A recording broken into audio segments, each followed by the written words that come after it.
Greetings, Japan fans! In today's show, we're going to pull back the velvet curtain on how decisions are really made here in Nippon.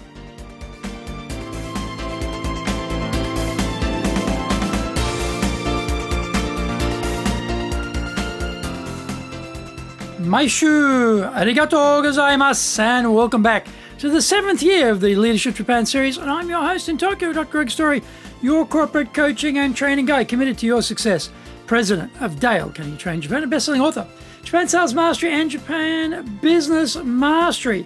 We are broadcasting around the world from Minato-ku in the center of Tokyo, the leadership capital of Japan. This podcast brings insights, examples, and experience about leading in Japan. Trust me, it is different here. Don't forget to subscribe and share this podcast with your family, friends, and colleagues. We are not being sponsored by Libsyn, but we value your privacy, which is why we have our podcasts hosted by Libsyn. Unlike many other hosting organizations, Libsyn have a strict policy that does not allow access to your private information by anyone. Here is our daily podcast lineup 6 days a week. Mondays, the Cutting Edge Japan Business Show. Tuesday, the Presentation Japan series. Every second Tuesday, Business Touches You no Oshie show. Wednesdays, the Sales Japan series. Thursdays, the Leadership Japan series. And every second Thursday, the Business Puro Podcast. Fridays, the Japan Business Mastery show. Saturdays, Japan's top business interviews. Before we get going, today's handy Japanese phrase is muri dayo, which means impossible. Now, this is a very key word. It's very interesting. When we are hearing translations from Japanese to English, sometimes a Japanese person will say muzugashi, and the interpreter will translate that as difficult into English. But in fact, in a Japanese context, it means impossible. But Japanese won't say such a direct word as muri dayo. It's impossible to you. They'll soften it out with a word like muzugashi, which gets mistranslated as difficult. Yes, muzugashi means difficult, but in this business context, it actually means impossible. So muzugashi, difficult, but actually means impossible. Muri means impossible. So between friends, we would say, if they got some crazy idea, you're just going to say, muri dayo. Muri dayo, that's never going to work. Are you crazy? Muri won't work. Muri dayo, won't work. So between friends, we can be very direct. But in business, no customer, or as a buyer, I should say, no buyer is ever going to say to you, well, your proposition is muri dayo. That's just not going to happen. They'll just suck the air back in through their teeth and go, muzugashi desu ne. That's going to be difficult when they mean impossible. Code word, impossible. All right, so muri dayo. Between friends, fine. This is episode number 383. And today we're talking about how decisions are really made inside Japanese companies. The president of a company is a very powerful force. They drive the direction, the strategy, and the culture formation inside the enterprise. In Western corporations, there are big salaries and big incentives tied to the leader's performance, especially around profit achievement and share price gains for shareholders. We project this idea onto Japanese companies and imagine they are basically built in the same way. This idea seems fine until you ever have to get a decision from a Japanese company. This is when you enter the twilight zone of differences about how things are really done here. Japan has some specific features which make the leadership terrain quite unique. Mid-career hires are the norm in the West and the exception in Japan, as far as larger firms are concerned. New graduates are malleable, and the company leadership wants to install their groupthink, culture, and concerted action methodologies in them. Seniority is a respected Confucian attribute in Japan, which has little currency in the Darwinian, performance outcomes-oriented West. Age and stage make sense in Japan. When you spend your entire career with the one firm and are part of the fabric of that company gradually being stitched in over decades. The risk aversion predominance in Japan, business weighs against change and bolsters constancy. We foreigners represent change. To become a trusted partner with a Japanese firm means they have to make some internal changes to accommodate the new thing we bring to them or the old thing we are tweaking in a new way. The question is, who inside the Japanese decision-making hierarchy is going to take responsibility for the change?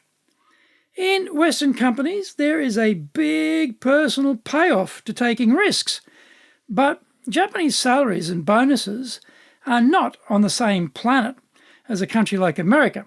So the upside of taking a risk in Japan is far outweighed by the potential career damage if there is a failure.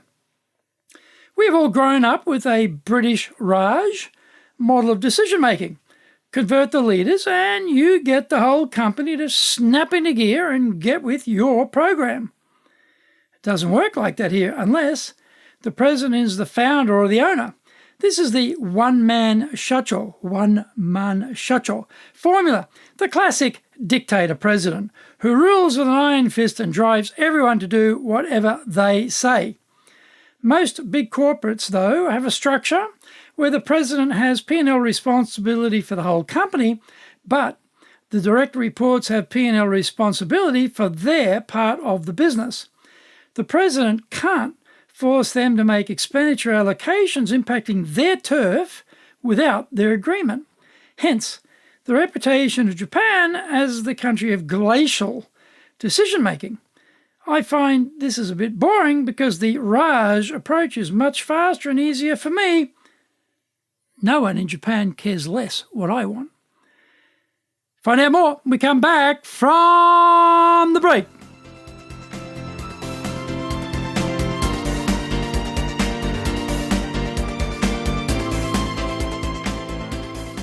Today's show is brought to you by our public courses, but we are also doing custom in-house programs. We do them in our super safe classroom. We do them live online for you. We'll do them in Japanese for you. We'll do them in English. Just let us know. Today's show is sponsored by our Dale Carnegie Effective Communications and Human Relations course, 12-week-long program. We're doing it in English on the 5th of November and in Japanese on the 7th of November. Awesome program. On the 6th of November, we're doing another one of our professional leadership series, this one on coaching your subordinates.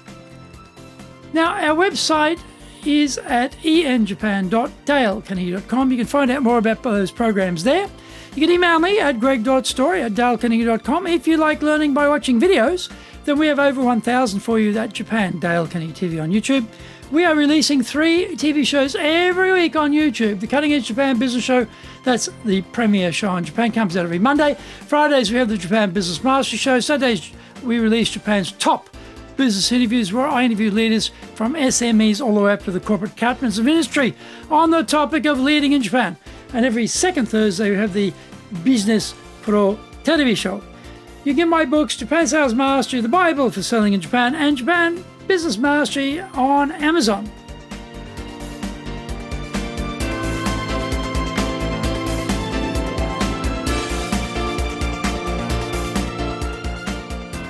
Welcome back. I deal with a lot of presidents as I try my best convert the Raj techniques to get them to buy my training services.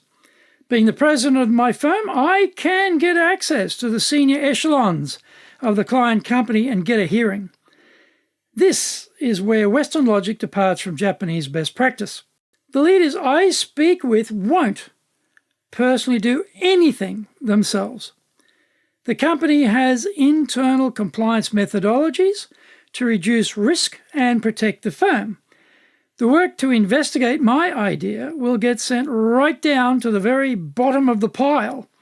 That lower-level designated officer, or tanto, will start pulling together information on our company, our offer, our pricing, the market, the competitors, resources required, and the prospective ROI. The Tanto will then present that report to their supervisor, the next up the line, who, if they approve it, will place their hanko, or personal seal, on the document. This is a public acknowledgement that it has passed their stringent evaluation process, and they are willing to take responsibility and place it before their superior. The hanko marks on the document will also include any divisions or sections that will be impacted by the buying decision. This is an internal harmonization and communication process to provide checks and balances. In this way, there are no surprises and no issues when it comes to coordinating the execution piece. This process is repeated all the way up to the President's direct reports who have P&L responsibility to fund the deal. If it is a big enough decision, there may be a senior executive meeting required. This is usually a formality to bless the decision rather than make a decision. The plan executive sponsor will outline the idea at the meeting. There will be no questions and it is therefore agreed. Next item. The surprising thing is that the President isn't the final decision maker. And I had such a good meeting with that President too. And I thought I had the Raj technique working on steroids. Actually, the person I needed to meet was the Tanto. I could either work with them directly or I could supply the information they required for them to do their due diligence. When meeting with the President, I need to finish the meeting off by asking to have my people get together with their Tanto to supply whatever information they need. Japan being such a polite culture, the President will happily make that introduction, even if knowing that there is no chance of this deal going anywhere. This is because it conveniently avoids anyone having to tell me a direct no. If it has legs, then the Tanto's job is to navigate the decision through the system. So, in Japan, it is better to start at the bottom and work your way up than try to go top down, as we are more familiar with in the West. The Tanto has to become a key messenger for us. If we can't win over a relatively junior, seemingly unimportant staff member to our cause, then the decision outcome will remain vague and lifeless. Now, we don't want that, do we?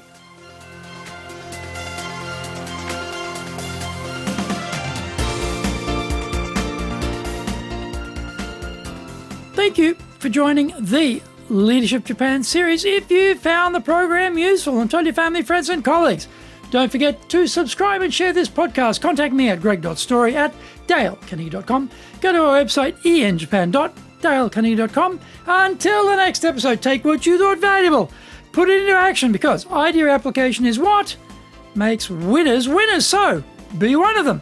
Remember, I'm your corporate coaching and training guy, committed to your success here in Nippon.